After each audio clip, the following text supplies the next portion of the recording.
એક વખત અકબર રાજાએ બિરબલને પૂછ્યું, આ કે તમે ભગવાન ભગવાન કરો, આ ભગવાન કરે શું? ઈ કે બિરબલ ચતુર હતો. એને તરત હસતા હસતા કીધું કે આવો પ્રશ્ન, હા આવો પ્રશ્ન, ભગવાન શું કરે? કે આવા નાના નાના પ્રશ્નો તો મારા પાડોશમાં રહેતો કુંભારનો આવડો છોકરો દઈ દે. કે રાજાની સમસમી ગઈ, મને ના પાડી કે કઈ વાંધો નહીં, કે કાલ સવારે તારા કુંભારના છોકરાને બોલાવજે, મારે સાંભળવું કે તમારે ભગવાન કરે શું? એ કે જોવું છે. કે બીજે દિવસે સવારે કુંભારના દીકરાને રાજમહેલમાં હાજર કરવામાં આવ્યો. એ તે બિરબલનો પાડોશ, એટલે જેવો તેવો તો ન હોય ને. મહારાજાએ પૂછ્યું, એ છોકરા ભગવાન કરે શું? એ કે એટલે છોકરાએ કીધું કે માફ કરજો નિક નામદાર, મારે તમને કેવું જ ન જોઈએ, પણ મારે તમને પૂછવું છે કે આ પ્રશ્ન તમે જિજ્ઞાસા વૃત્તિથી પૂછો છે કે મારી પરીક્ષા લેવા માટે પૂછ્યો છે? એ કે એટલે કેવા તો હું માગજ? ઓલી ગઈકાલની તો મગજમાં હાલતી જ હતી જમકી, અને માવડો એવો છોકરો રાજાને પ્રશ્ન પૂછી એટલે વધુ તોર ચડ્યો. એ કે એટલે કેવા હું માગજ? એ કે જો તમે જિજ્ઞાસા વૃત્તિથી પૂછતા હોય તો તમે યાચક, શિક્ષક, વિદ્યાર્થી થયા, શિષ્ય થયા, કારણ કે તમારા મનમાં જિજ્ઞાસા ઉત્પન્ન કરે. જેના જેના મગજમાં જિજ્ઞાસા ઉત્પન્ન થાય એ વિદ્યાર્થી કહેવાય. પણ જો તમે મારી પરીક્ષા લેવા માટે, મને શું આવડે છે, મને ખબર છે કે નહીં, એવી પરીક્ષાના વિચારથી જો તમે મને પ્રશ્ન પૂછતા હો તો તમે શિક્ષક થાવ, તમે ગુરુ થાવ. તો કે ના ના ના, મારે કઈ તારી પરીક્ષા લેવી જ નથી, તું જરાય ચિંતા કરમાં, તું ડરમાં, હું કોઈ પરીક્ષા લેવાથી તારો કોઈ પ્રશ્ન નથી પૂછતો. મારે તો માત્ર જાણવું છે કે ભગવાન કરે શું. ઓલો છોકરો કે ઓલો કુંભારનો છોકરો કે હા તો બરાબર, તો તમે કે મારા શિષ્ય થયા અને હું તમારો ગુરુ થયો, કારણ કે હું તમને જવાબ આપીશ. તો કે હાલ બસ એમ, પણ તો જવાબ દે કે ભગવાન કરે શું? એટલે ઓલો છોકરો કે માફ કરજો, જો તમે વિદ્યાર્થી હો અને હું ગુરુ હોઉં તો આપણા બેની બેઠક વ્યવસ્થામાં ફરક છે. તમારે નીચે આવવું પડે, કારણ કે તમારે યાચક છો, શિષ્ય છો, નીચે બેસીને મને પૂછવું પડે હાથ જોડીને કે ભગવાન કરે શું? ભરત દરબારમાં પ્રશ્ન ચાલતો તો મગજ તો બહુ જ રાજાનો ફરી ગયો હતો. સટાક દઈને છોકરાને બેસાડ્યો ગાદી ઉપર અને આવીને કીધું બોલ હવે ભગવાન કરે શું? તો કુંભારનો છોકરો ભગવાન આ કરે. ઈ કે ઘડીના છઠ્ઠા ભાગમાં કુંભારના દીકરાને આખા ભારતનો સલ્તનતનો રાજા બનાવે અને તને ભિખારી બનાવે, આ કરે મારો ભગવાન. આટલું કરે. સાહેબ, તમારા સંતાનને આવા સાચા ઈશ્વરની પરખ આપો, એને સમજ આપો, એનું મન ક્યાંક ડગે, એને વિચાર કોઈ બીજી જગ્યાનો આવે ત્યારે એને પહેલી વખત જ્યાં માથું નમાવાની ઈચ્છા થાય એવું એકાદ સ્થાન કે સ્થાનક તો આપો. આ બધા અવતારો, આને જ્ઞાન યજ્ઞ એટલા માટે જ કહેવામાં આવે છે કે મને અને તમને જ્ઞાન થાય કે ક્યાં જઈને માથું ટેકવું, ક્યાં જઈને કહું, ક્યાં જઈને ઠલવાઉં. કારણ કે હવે તો આપણે બધા એક એવી વિચારધારાઓમાં અને સમાજમાં રહીએ છીએ કે ક્યાંક કોઈને કહીએ ને તો પહેલું વખત આમ ધડધડ ધડધડ થાય. કહેવાય તો ગયું, હળવા તો થવાય ગયું, પણ ન કરે નારાયણ કોઈને કહી દેશે તો. અને એ બાબતે ભાઈઓ બહુ સુખી છે. ભાઈઓ એકબીજાની વાત એકબીજાને કરે ને તો કોઈને ન કહે,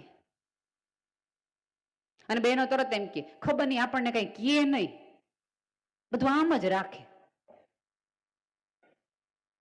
પણ ભાઈઓ ગળા ઉધીને ખાતરી હોય, કીધા પછી તરત મમ્મીને ફોન થશે પિયર.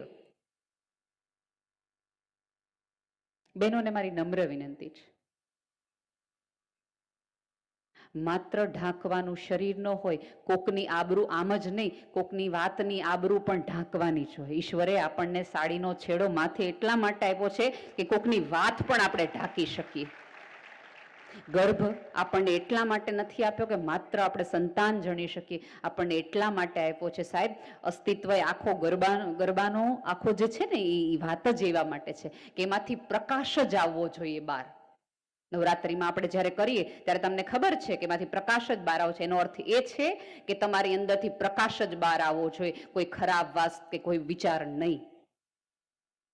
અને ક્યારેક કોઈક સ્ત્રી વાત વિચારમાંથી, અત્યારે તમે બધા ભેગા બેઠા હશો, અહીંયા જે કથા શરૂ થવાને વાર હોય, આપણે 4 જણાની વાત કરીએ, ઓલીને ખબર પડી કે નહીં પત્તન, એટલે તરત આપણા કાનમાં ખંજવાળ આવે, હું લે તે તું હું ગાય ગામમાં રહેશ, અમે તો આટલા આગે તો એમને ખબર પડી ગઈ.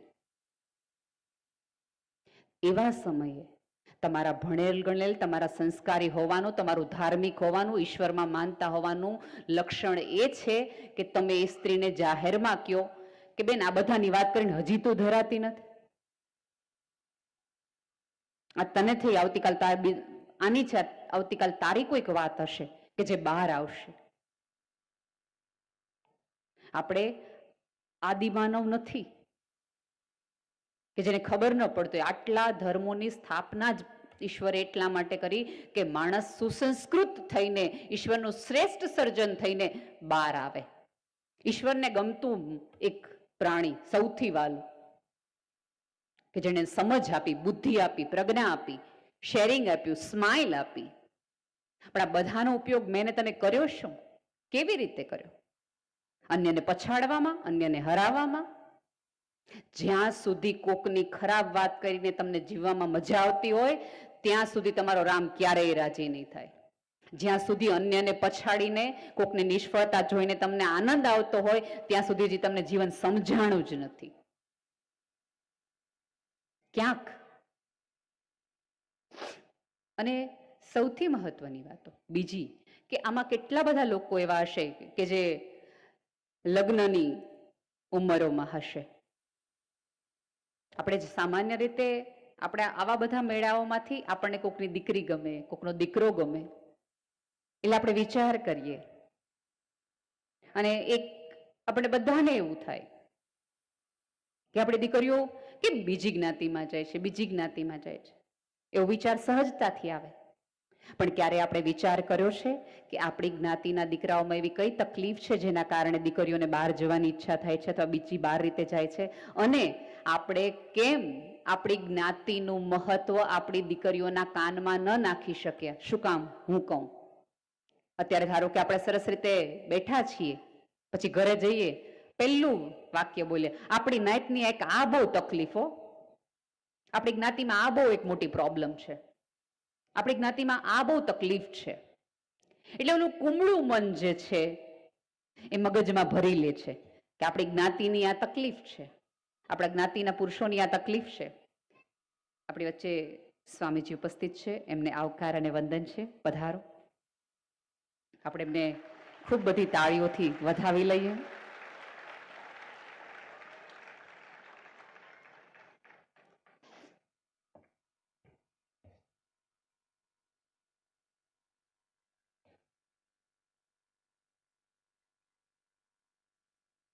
અરે કાંઈ કાંઈ પ્લીઝ આપ સ્થાન ગ્રહણ કરો.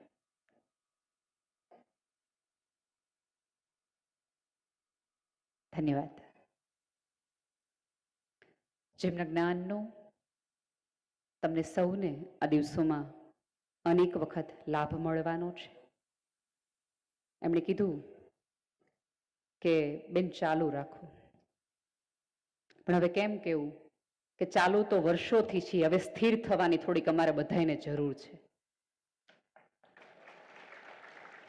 કેટલા વર્ષોથી આપણે હાલ્યા જ રાખ્યા. તમને ખબર છે કે ઘડિયાળમાં શબ્દોમાં બે શું ટાઈમ થયો એક એવું વાક્ય છે, અને બીજું વાક્ય છે કેટલા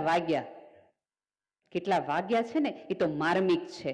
મને અને તમને સભ્યતા પૂછે છે કે આટલા વર્ષ, 20 વર્ષ, 40 વર્ષ, 30 વર્ષ આ પૃથ્વી ઉપર રાખ્યા, સમયના, જિંદગીના, પડકારના, દુઃખના કેટલા ઘા તારી માથે વાગ્યા કે તું અહીં સુધી આવી શક્યો ને આ સમયે પહોંચી શક્યો.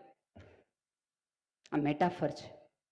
તમને ખબર છે કે પહેલા આપણે અહીંયા બેઠેલા કેટલા બધા વૃદ્ધોએ એ ઓલા ડટ્ટા જોયા હશે કે જેમાં રોજ એક પાનું ફાડવાનું.